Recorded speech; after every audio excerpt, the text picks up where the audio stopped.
Okay, welcome to one of the first sessions we've got with a human diver. Talk about, in this case, checklists and rebreather diving and taking it a little bit further. And I'm Gareth Locke. I'm the founder and director of the Human Diver, and I have got Mike Mason, and I'm part of the Human Diver team based in Australia. I do most of the courses and training in this part of the world. So my background, those who don't know, 25 years in the Royal Air Force, flying on Hercules transport aircraft as a navigator and flight instructor, and then went through systems engineering, became a flight trials officer, requirements manager, and systems engineer, and then left the Air Force in 2016, 2015 to bring human factors into the diving space.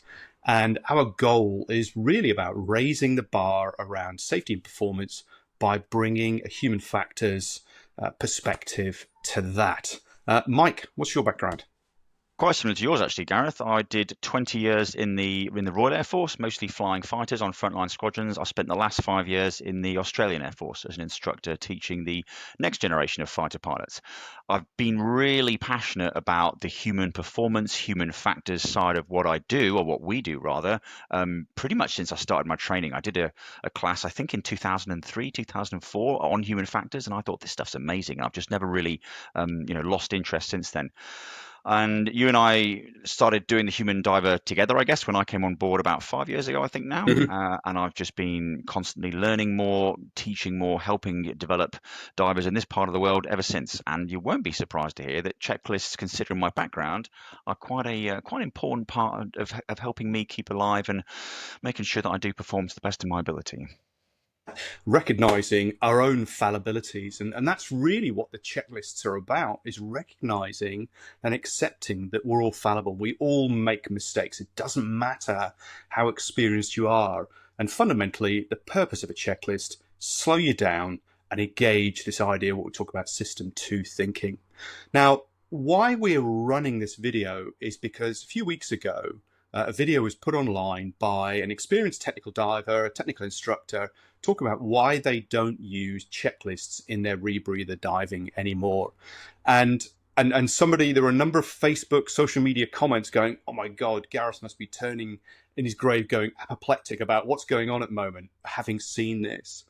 And the reason why we're bringing this together is because actually the quote from Spider-Man, with great power comes great responsibility. And so that checklist video was framed around the bit that says, don't do what I do, don't do what I say, but this is how I do it. And the problem is, when you're in a position of leadership and influence, which this individual is, then actually that can cascade down. Now, interestingly, that video is no longer available, or it's shown as a hidden video when you try and look for it. So what we're trying to do is bring the human factor science around how and why checklists work, and also why they don't, and what you can do as individuals in terms of rebreather diving or recreational technical diving, cave diving, to make your diving more safe, more enjoyable, and pick up the little errors and mistakes that we all make, and we trap them. So Mike, just going into the sort of the background, how do we make decisions? Because a checklist is there to help us make decisions, but how do we go about making decisions? There's quite a few models out there that describe how the human mind makes decisions. Simple one would be system one, system two that you talked about briefly when you mentioned system two. System one is what we use around 95% of the time, at least 95% of the time. It's quick, it's intuitive, it's automatic, and it actually allows us to make decisions really quite quickly. And most of the time, that's fine. But occasionally, we will make a system one automatic decision when in actual fact we need to validate that decision, make sure that the assumptions that we're making are actually true and accurate. And that's when we really need to use system two, slow things down, put in some real cognitive effort, perhaps use a checklist to go through things step by step sequentially to make sure things have actually been done properly. System two, we don't like using it because it takes effort, mental energy. We like to be efficient. We're human beings. That's just in our nature, like it or not. We prefer to use system one. It's quick, it's intuitive, it doesn't require much energy. So that's system one, system two. One way of describing decisions. Another one that's a good way of sort of breaking things up a bit differently is what we call skills, rules, and knowledge-based behavior. if you don't know what you're doing with the thing that you're doing something with, then you have to rely on, let's call it basic knowledge, and you haven't got any kind of rules and experience to base your decisions on. But the problem with knowledge-based decision making is it's inherently often, a 50-50 chance you're actually going to make the wrong decision because you just don't know what you don't know. Then you have rules-based decisions where if X happens, then do Y in simple terms, and that's quite good and really quite useful, especially when you're a novice or beginner into the diving world, certainly. And we get taught these rules where if something happens, then you make a certain you make a decision accordingly. But the error rate goes down markedly, probably about, let's call it 1 in 10, something like that. And then we have skills-based skills-based decision making, where you practice something again and again, almost overtraining to make the decision making more, just more reliable, I guess. And the error rate can go 1 in 100, 1 in 1,000 potentially. The risk with skills-based decision making, which is generally where we'll say experts lie, is that if you get distracted or you're under pressure or something else comes along that's more interesting or takes your attention away, which I suppose you could say is a distraction, there's a risk that something gets missed and you make a mistake. Those are kind of two generic models: system one, No, it's system two, cool. skills, rules, and knowledge. And it's that bit of understanding the context, these performance influencing factors, and that might be stress, it might be baggage that you've brought from the home with you, it could be poor weather, it could be as a recent event that was posted online on the blog about just being distracted because there were lots of other people going around what's going on. So it's recognizing that that is just part of our variability of our performance. It's the better way of looking at errors. So why do we forget those things? I've talked about some of those performance influencing factors. What about, have you forgotten anything on your diving, or even more critical when you're flying? I'll probably give you a flying example because it's, I would say, arguably more critical, and it certainly could have been at the time. This is going back maybe a year and a half ago now. So the aeroplane which I was flying, and I fly most days of the week. I've been flying it for a couple of years by that stage, so I was pretty current, pretty experienced with the aeroplane. Beyond the sort of 20 years I've already been flying aeroplanes. And before we take an aeroplane flying, we carry out what we call our pre-takeoff vital actions, PTVAs. And the clue's in the title. You do them before takeoff, and you do them because they're vital. And it's a list of about 11 or 12 steps. And when you do this checklist, one of the screens in the cockpit, it comes up with a list of the items, and you read the item, and then you verbally state the response, and then you do the response at the same time. And it's overtrained. You have to have it word perfect, and it's properly assessed in the simulator with instructors watching and listening to make sure you get it right before you get cleared solo on the airplane. But regardless of whether it's your first solo or, like me, you've been instructing on the airplane for several years, you do these checks every single time in exactly the same way. On this particular day, I taxied out to the runway.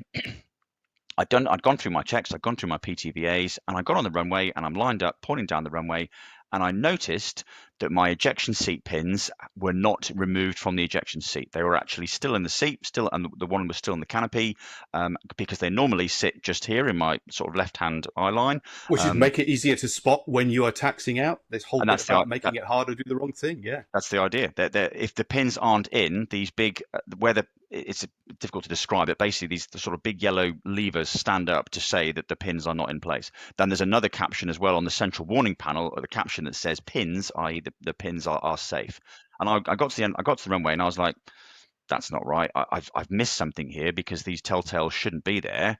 Oh my God, my seat is still safe. And therefore, had I taken off and had, for example, an engine failure, just Striking after back, takeoff yeah. or a bird strike or whatever, then all of a sudden I try and pull the ejection seat handle, it doesn't work. If I've got the capacity and the time, I might go, oh, the pin's still in, take the pin out, and I'll eject and survive. But worst case, I might not have time and I might end up flying to the ground and getting killed because somewhere in that taxiing out sequence, I got distracted. I don't know why, I don't know where, but somewhere that actually happened. So Thank that you for that. And that's when you were telling that story, the hairs standing on the back of my neck for yeah, it's not nice. exactly that reason. And years ago, the RAF flight safety team put together a video called Distractions, which is available on YouTube.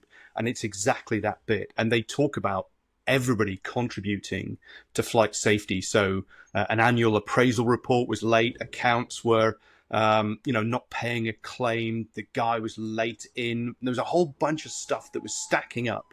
And the thing is that we don't realize those extra loads. So even though you're an expert in your situation, we still have those scenarios where critical steps get missed. And I think that's one of the bits that I pulled out from this video is a couple of examples were given which don't have criticality.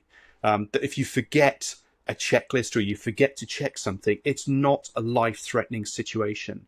And we go back to a little bit about margins and safety and margins, and that checklists are there to build capacity into the system. So we've got multiple defenses, and you just talked exactly about that, where we've got a checklist, we've got display systems, we've got little flags that tell us that things aren't there. And the idea is to trap those critical mistakes. Now, in the video, talk about hypoxia and hypercapnia as being two critical failure points. And actually, the issue there is if you are hypoxic, you won't know you're going hypoxic, and gives a good example. And both you and I have done aviation medicine training where we take you up into hypoxic environments, and you don't know that's the case. And there's some research recently about training may add value in terms of protecting people, or at least giving them some idea that they are going hypoxic. So the idea here is if you've got something that's irrecoverable, and hypoxia is one of those, then actually you want to put real slow measures in place. So, thinking about the criticality in the aviation background, where's the background to checklists, and where they started in the aviation space? They came about in the pre-Second World War era when aeroplanes were getting more and more complicated. Lots more things to do to make the aeroplane safer flight, but checklists didn't exist, and pilots and various other members of the flight crew were just relying more and more on their memory. And there was a competition in the United States Army Air Force, as it was at the time, between the two new super duper heavy bombers as to which one was going to be, the next heavy bomber for the US Army Air Force. And the one they wanted was the predecessor to the Boeing B-17, I think. Is that right? Yeah. And the army wanted this airplane because it was awesome. It had loads of bombs, loads of guns. It was going to be great, but it was really complicated. And they took it for a test flight. The chief test pilot for Boeing and the chief flight engineer, and there was other people on board. Down the runway, airplane takes off, but the controls, I think the tailplane and the rudder were still locked in place because the test pilot hadn't removed the locks, and the airplane lost control and crashed. The test pilot, flight engineer were killed. Other members of the crew survived. And the initial response was, right, well, we need to do more training because obviously they forgot. Therefore, how much more training have we actually got capacity for in the system? There is more to this. And the answer was born, well, how about we have little checklists, just little picture postcard reminders around the cockpit of how we're going to start the engine, how we're going to, what do we need to do before we taxi, what do we need to do before we take off, what do we need to do before we land, etc., etc. And that was at the birth of the flight of the checklist when it came to flying aeroplanes. Brilliant. And you should think, hang on a minute, these are, as you said, the chief test pilot, you're probably not going to get much more experience than that, and he forgets something. And, moving into the sort of the early 2000s, taking that space into the surgical space. And anybody who's read a book called The Checklist Manifesto by Atul Gawande talks about the World Health Organization study, of which Simon Mitchell led the New Zealand element of that. And they reduced mortality by 47% and complications by 36%. And you sit there going, again, you don't get much better trained than surgeons. But what we've got there is a real sort of social environment. And, society puts surgeons on a pedestal of excellence. They're perfect. Their whole career is about being up there. And the reason that those checklists were effective in that space is because they created the social environment, and they empowered, and they basically operated them as a team tool. And they nominated somebody to run, in effect, a peer check. Somebody would run the checklist, and the surgeons would make sure that stuff was done, or the scrub nurse would make sure that stuff was done before the operation would progress. And interestingly, there were situations where the hospital management had empowered the nurses to say, if it doesn't get done, then stop the operation. And the management would come down and tell the surgeon, get back in your box and do what needs to be done. Because otherwise they can't progress. So even though you have a tool, you've also got to create the social environment and the cultural environment that says, you know what, I'm fallible. And it's pretty difficult to argue that you can almost halve your fatality rates and just over a third of your complications by following a fairly simple thing of like, have you got the right patient? Is it the right site? And anybody who's been into a hospital appointment recently for surgical, they will give you a Sharpie and say, draw on your body where you think this is. And people sit there going, well, don't you know it's my arm? And it's like, yeah, but we make mistakes. And we want to make sure we've got the right patient, we've got the right location on the body. So, that's the sort of the normal operations. But we still have checklists for emergency situations. So I remember the red car drills that we used to run in the aircraft and the simulations. And I'm going to ask you, because you're a single seat pilot, how do you operate those checklists? So how do you operate, say, that sort of normal checklist for, say, takeoffs, but also what happens with an emergency actions, say an engine fire or a compressor issue or hydraulic failures? How do you deal with that as a single seat pilot? Because I think people could learn from that self accountability that's there. Well, I'll go through simple examples of normal procedures, normal checks that we do, and how we make sure they've been done, as it were. So we talked about how the ejection seats on your or your ejection seat pins rather on your pre-takeoff vital actions, you've got a caption on the central warning panel that will tell you the pins are still in. And one of the final steps before you actually apply full power is to make sure the panel's clear. And therefore, if you've still got a caption, something's been missed. So that's a a layer of redundancy within the process. So if you miss one step in the process, you've still got another step to Mm-hmm. help catch you. Other ones are to do with teamwork outside of your aeroplane. So we'll often fly in a Okay. formation. We'll often fly in a Mm-hmm. formation, and when we're taking off at the end of the runway, we will look at each other's aeroplane and make sure the flaps are in the right place, so you can actually take off at the right speed. A simple example. There's no pins left in the weapons system that says remove before flight. Exactly. Yeah. Another good example. The pins have big, red flags on them to make it dead obvious if they're still there. And there's numerous examples of pins still, excuse me, pins still being left in weapons, or even big intake blanks being put inside the intakes for jet aircraft, that because they got a bit dirty or they're a bit buried, they get missed when people are busy and they're just in a rush, and the aeroplane applies full power. The blank gets half sucked down the engine, but now the aircraft is on its way down the deck of an aircraft carrier, and by the time they get to the end, it's too late, not producing enough thrust, and you throw away £100 million aircraft. That That wouldn't has happen a happened. couple of years ago at all. Yeah. Well, it did, but these things happen, and that's why we Yeah. have Yeah. these failure modes in place, unfortunately. Um, Other one would be air traffic control. So when I come in to land the Hawk every time, I will tell air traffic control that I am approaching finals and I've got 3 greens, one green light for every wheel that's down. And they will say, check 3 greens. And then I actually have to push a button in the cockpit, which transmits a beep from a micro switch that's only made if you have all 3 wheels down. So it's all Ah. to do with putting these barriers in place of air traffic to control, asking you pressing a button. There's an engineering solution that double checks what you've done so that the chances of you landing with the wheels up are minimized. Because I've got plenty of friends and colleagues who have come back into land and and they've Not not put me, the but I've got pictures of a Herc that's gear up landing at Bryce, yep. and there's a whole bunch of context behind that. Oh, and they're always that's the key to a lot of these things. There's a lot of context behind them, but the more barriers you can put in place, then the higher the chances are of you reducing that error manifesting. Yeah, one of Yeah. one of my friends, he'd I think he'd been on duty for 24 hours prior on quick reaction alert. Went flying the next day, was pretty tired, came back into land, a Typhoon fighter, multi-million-pound airplane, and he forgot to put the undercarriage down. And fortunately, in the Royal Air Force back in the UK, you actually have somebody at the end of the runway with a pair of binoculars looking at each aeroplane coming into land, and they saw he didn't have his undercarriage down, and they fire a red flare, and he just goes, "Oh, what's going on?" It goes around. Jesus, he was about to land with his undercarriage, Yeah. and he might, there are other things in place that might have saved him, but they might not. So the more barriers in place that you can put in Yeah. outside of the cockpit you're in as a single seat fighter pilot, the better the chances you've got of these errors not manifesting in something serious.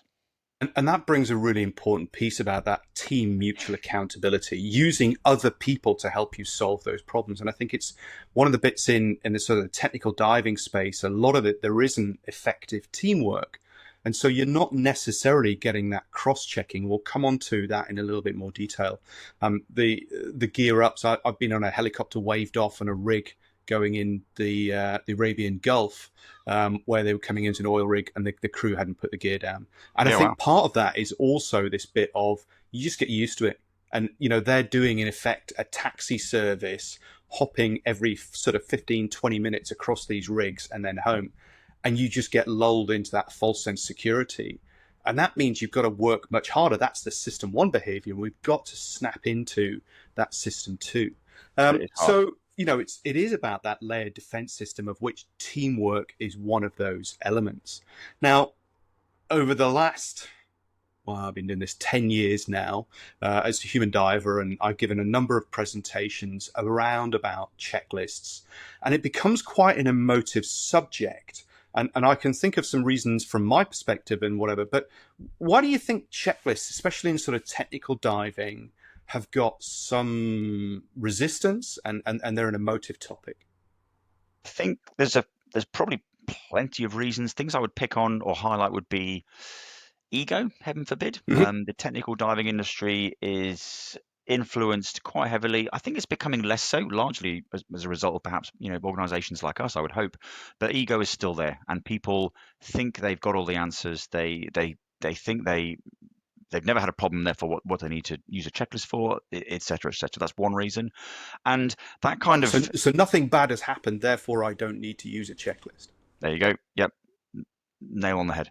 And that it also relates, or there's a lot of overlap with what I would say is the cultural norm. When you do your open water class, you are quite religiously and rightfully taught to do your pre-dive buddy check before you get in the water, whether that be BWRAF or BAR or whatever, it doesn't really matter. But you're taught to do that, and you're taught how to do it, and it's quite thorough and rigid. Then you graduate as an open water diver, and you go on a dive boat, and you see people who've been diving much longer than you have. They've got hundreds of dives, whatever, and they aren't doing a checklist. They just strap the gear on and appear to just jump in the water. And you think, "Oh, okay, well, they've got more experience than me, and they're not doing a checklist. Therefore, some stage between yesterday when I graduated my course and where they are, I can stop using a checklist." And what they're doing is quick because they're just in the water straight away. So I want to be like that. I want to get in the water quickly, and everything's fine. Nothing's obviously bad happened to them, therefore it must be fine. And it becomes this sort of culturally accepted norm. It's not. Nobody calls it out because nothing bad ever happens except when it does, and I think that's largely what it's all about. Ego feeds into that, but it's really a sort of cultural norm for me that the whole system doesn't think checklists are that much use, and therefore people don't bother doing them.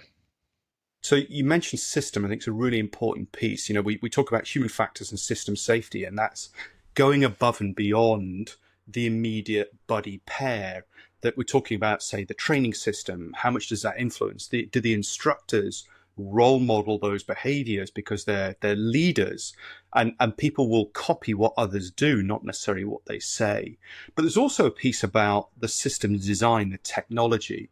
you know, for the standards, the ISO standards and the CE marking that happens with the rebreathers, they've got to have a checklist.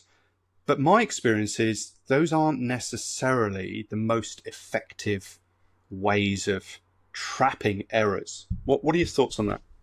I quite agree, and I think what you're focusing on there is a rebreather manufacturer will produce a associated manufacturer's checklist, and when you build a Revo, an XTCR, a JJ, an AP, whatever, these are the 15, 20, 50 steps you need to go through to assemble this rebreather. Oh, and by the way, step one has 20 words because we have to be really prescriptive to make sure you get it right. Now, there will be people out there that are incredibly disciplined and that checklist works for them repeatedly, time and time again, and they will follow it because that's how their mind works.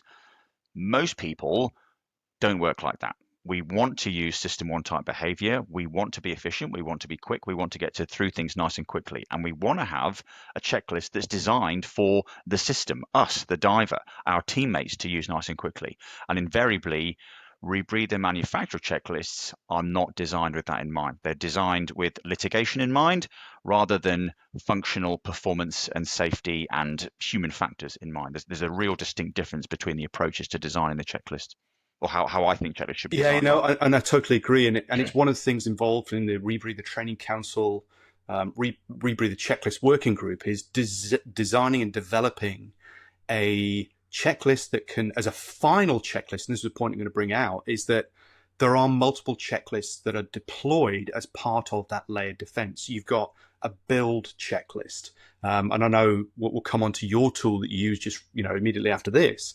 Then you've got an on-site checklist. So, you might build your rebreather a couple of days beforehand, or you might be driving somewhere and then you get to the site. Now that rebreather may have settled, something might have jiggled around, the connections might not be there. And so you need to do an on-site check to make sure that the unit is as you expect it to be, and it's in a stable condition. And then we end up with a final pre-dive check done within the final sort of 3 to 5 minutes before you step off the back of the boat or off the shore or into the cave system. So we've got, people talk about checklists, and we've got different checklist outputs and outcomes for different parts of that. So before this, it was really before we had this chat, you showed me this tool that you've got for your build checklist. Talk a little bit about that, because that's a very specific piece that will help people, and it's part of that layered defense process. Yeah, it's just it's an app called Checklist App. I think there's plenty of checklist apps out there, fortunately. And all it is, I've designed it myself based on how I was trained and how I put my rebreather together. And it's very heavily influenced by the rebreather manufacturer's checklist, but it uses much more concise language that I know what 2 words mean rather than having to say 10, and it works for me. And how I've designed it is it's in two sort of sections. One is kind of like a preparation section, and it's just 3 lines to do with analyzing the gas in your cylinders, making sure the bailout valve, mushroom valves are not blocked, and checking the electronics. And I know exactly what those 3 steps mean because they work for me. I haven't got to have 20 words to actually go into any detail. And when I've done each step, I can just press a little toggle box on my iPad to mark done. And when all 3 are done, the whole checklist is marked done, and I get like a big tick. So that's my preparation section done. Then I've got a separate section for assembly, which just goes through things step by step, making sure I put my sorb in, making sure I've got my O-rings installed, et cetera, et cetera. And that's about 7 or 8 steps, I think. And again, using relatively few words because I understand what those steps involve, but the words give me enough cues to make sure it's been done properly. Now, one thing I will highlight with this checklist is I probably designed it for the first time 4 years ago, maybe slightly more. And then sometime after I've been using it, I went diving and I found the O-ring was hanging on the side. The O-ring to secure the scrubber in the canister was hanging on my diluent cylinder. Unfortunately, I'd put it somewhere just almost unwittingly, and just as I got it out the back of my car, I'm like, Jesus, I hadn't put my O-ring in. Now it would still pass the positive and negative pressure check, most likely. What it wouldn't protect me against perfectly is carbon dioxide breakthrough. So I was like, Yeah. wow, that's really interesting, and that was because of an error or a poor design particular check or step within my checklist. So I went back and I adjusted the checklist with a few more words to make sure that I don't miss that mistake again. So a lot of it's to do with how you might design it once, but unless somebody, and over time, you might find an error with it. Somebody else might find an error because of actual experience, actual use, and then go back and change it. That's fine. That's what these checklists are for. That's how they get better and how they evolve. And I think the important bit, we touched on this before, just before the call, was this bit that, organizations, you were talking about the Hawk checklist changing over the 25 years you've flown it.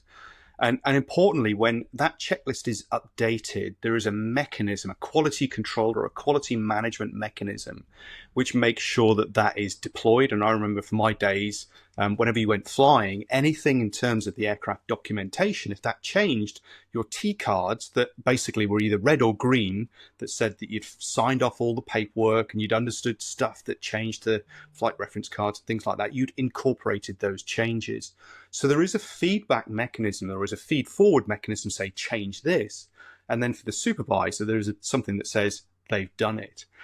Now, within the diving space, we don't really have a standardization capability. It's a diverse sport globally, and everybody has their own thing. So having your own team setup is really important. And so you as a team can agree each other. We can have that mutual accountability, like sitting across the end of the runway and you go, that's not quite what I'm expecting. And the reason you can say that's not what I'm expecting is because there's a standard. It's not because you've got a different process from doing it. Exactly. So again, we talk about the interdependence that's happening there. Now, what's interesting is I know the unit you're talking about, and I know there are a lot of people who've forgotten either that O-ring or the spacer that's in place. And when I spoke to a manufacturer 10 years ago at least, at one of the technical diving conferences, their response is people should just follow the checklist. And you just sit there going, and this is an example of designing out, which is where, other rebreathers don't have that. Although, unfortunately, fatality earlier this year in Florida was using a unit that had got different size scrubber canisters. And what they provided was a plastic spacer ring that basically made up the gap. And on this particular occasion, it was a short dive and it was a short scrubber canister that was used, and the spacer ring was not inserted and had CO2 breakthrough, and the person died. And there's a whole bunch of reasons behind this, which unfortunately we never actually explore. So if we're going to do a checklist, you and I are on a team, how would you, how would we design it in general terms? But also, what are the sorts of ways of executing that checklist, and what are the sort of potential shortfalls? Um, Three sort of basic types of checklist I get. You've got read and do, where you read a line and then do an associated action. Certainly quite common amongst what I do generally with my single seat flying, albeit, as I've already said, there are extra barriers in place to try and catch errors, because if I get distracted, I might well miss something to read and therefore not do the associated response. Uh, Challenge and response, which is where a challenge is issued normally by somebody else, or sorry, more effectively by somebody else, and then a response is completed in accordance with that challenge.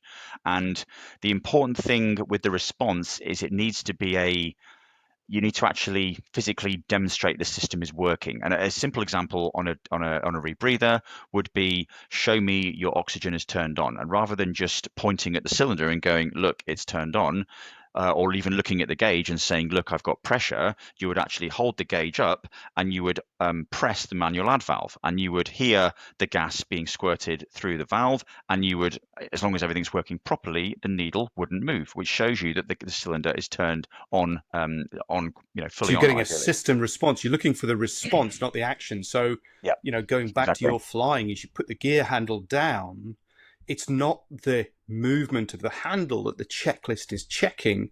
It's the fact that the micro switches are made when the gear goes down and locked, Hmm. and then the bulbs come on. So it's gear Exactly. down 3 greens, Yep. as opposed to just gear down because I'm looking for that. So, injecting oxygen into the breathing loop is the PO2 would rise. Now, if it doesn't rise, there's something that isn't quite right. So again, there's a little bit of yeah. So and the third sort of checklist sort of interrupted you, and I think this is where most people try or equate checklists to what they're actually doing.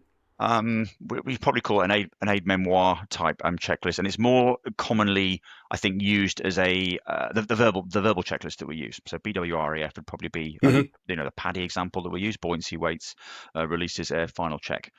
And there are various other um, there's various other versions out there, depending on Yes. which agency you're using, and they've all got pros. They've all got pros and cons. The memoir is generally quite short, can be done quite quickly, but unless you do it in a team and you're actually consciously checking each other, doing it step by step, there's a risk things are going to get missed.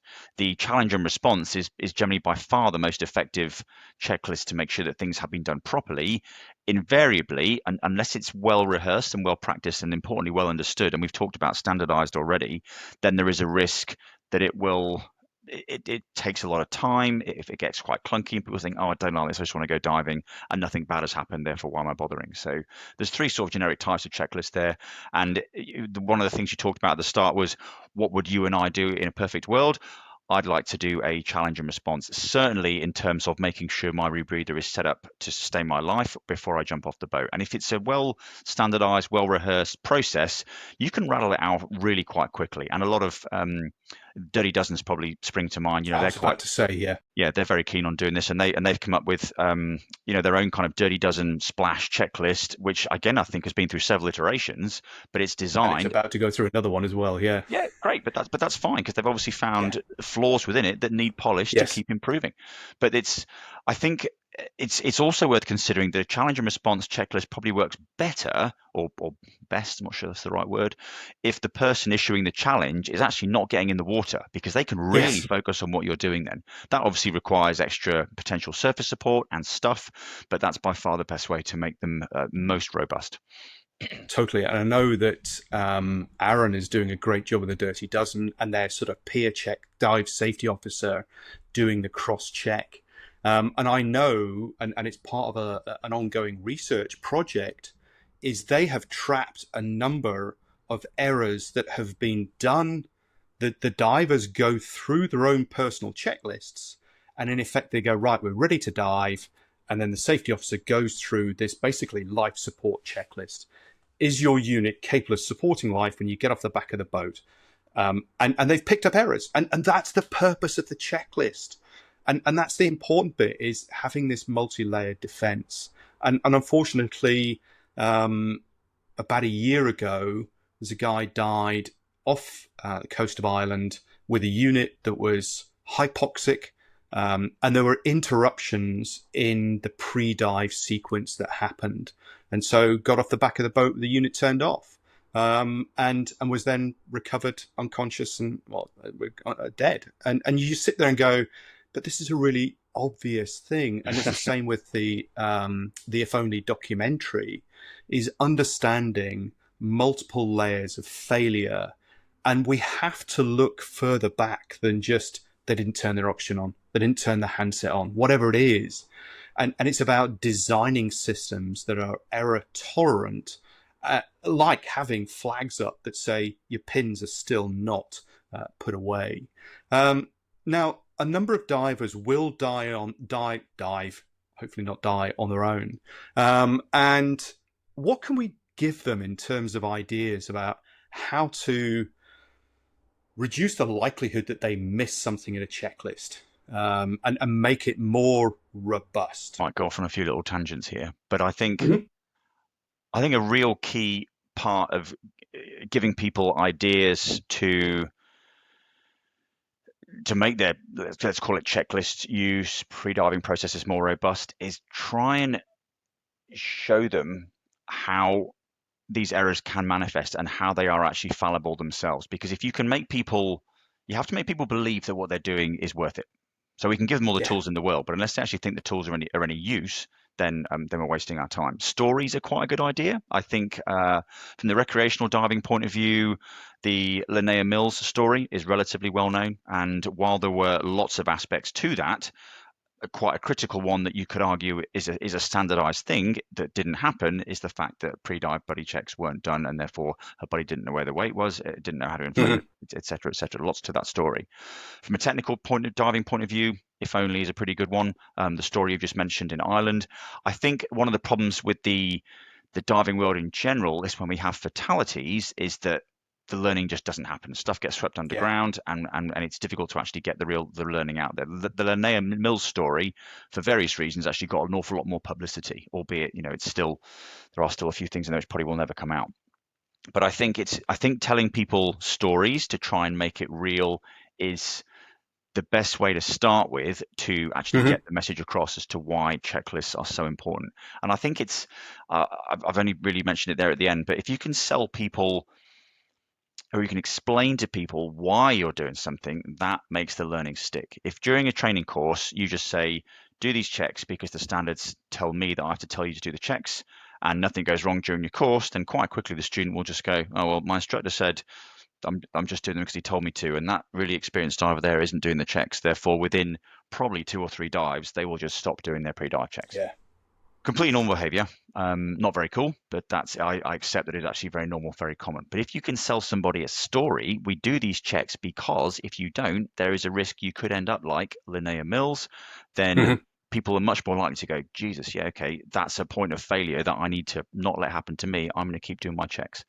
And I think a No, big it's part really, from the wider system, again, it's all very well telling the newer divers, the youngsters, the beginners, why they're important, but they have to have the role models in the industry as well, which is why something that we constantly try and preach in our classes to all the people that come and want to learn from the human diver is you are in a position of influence, whether it be as an instructor, as a dive master, as just somebody with 10 dives compared to somebody with 6 on a dive boat. They will look up to you as somebody with more experience, and if you're doing the right thing, they will follow your example.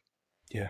No, it's really, really powerful. And I think it's when we tell the stories, that was what my master's was about, was storytelling to learn. And that one of the little exercises I did was I asked people to look at the sort of the blameworthiness of a story. Mm, And when we had a short story of maybe only 250 words, so half a page of A4 or letter, versus two sides of A4, then actually when we had a short story, people were more blameworthy. They'd sit there and they'd use these counterfactuals. But when you start looking at the context and what shapes that behavior, what those performance influencing factors are, stress, fatigue, the layout of the boat, the time pressures, the weather, the temperature, all of these things, they all contribute. And the thing is that they're often never there, but when they do come together as that perfect storm, then actually we end up with a fatality. And often that when that happens, emotions rise and we focus on the last person to touch it or the last thing to happen. And I think it's that bit of when we look at those stories, when they're full of context, we can start to do some matching. We can mhm. sit there and go, I've been in that situation. I've Yeah. been in that situation. But where we have a very simple story that basically, oh, they forgot to turn their oxygen cylinder on, or they forgot to analyze their gas, or they didn't do whatever it was, it's very easy to turn around and go, I wouldn't make that mistake. And even if I have, it didn't go wrong. And so we've got to build that whole piece about vulnerability and fallibility that goes on. Yeah, critical. And believe in yourself and believe that you are fallible. It does not matter how experienced you are. As a single seat pilot, as a surgeon in an operating room, as an instructor delivering materials, working out in the oil and gas sector, things get forgotten all the time. And if we've got layered defenses, and that's where teamwork really comes in, and the mutual accountability, then we can reduce that. So I hope, the last 40 minutes or so, we've talked about, in effect, the science behind checklists and the fact that even when you've got really professional spaces like the healthcare space, that it took a global study of, I think there were 8 hospitals and thousands of patients, and they showed, hey, we can reduce the fatality rate by just under 50%. That's got to be a good thing. And I would argue that the majority of divers, in fact, I would say nearly all divers, are nowhere near as professionally trained as surgeons in an operating room are. And it's about trying to make that improvement. So, Mike, hopefully we've had an influence on people. And if you want to leave comments, thoughts in the chat below in this YouTube video, please do so. And if you want to find out more and get materials, go onto the Human Diver website, which just Google it, and there are nearly 400 blogs that you can bring all sorts of knowledge out there. And I would say there's probably at least 10 that relate to checklists. And there are 2 videos within this YouTube channel from the Human Factors in Diving Conference from 5 years ago, 4.5, 5 years ago. One from Michael Rothschild in the States, and one from Simon Mitchell talking about the application of checklists in the diving space. Mike, thanks so much for your time. Everybody else, looking forward to hearing and reading your comments. Been a pleasure. Thank you.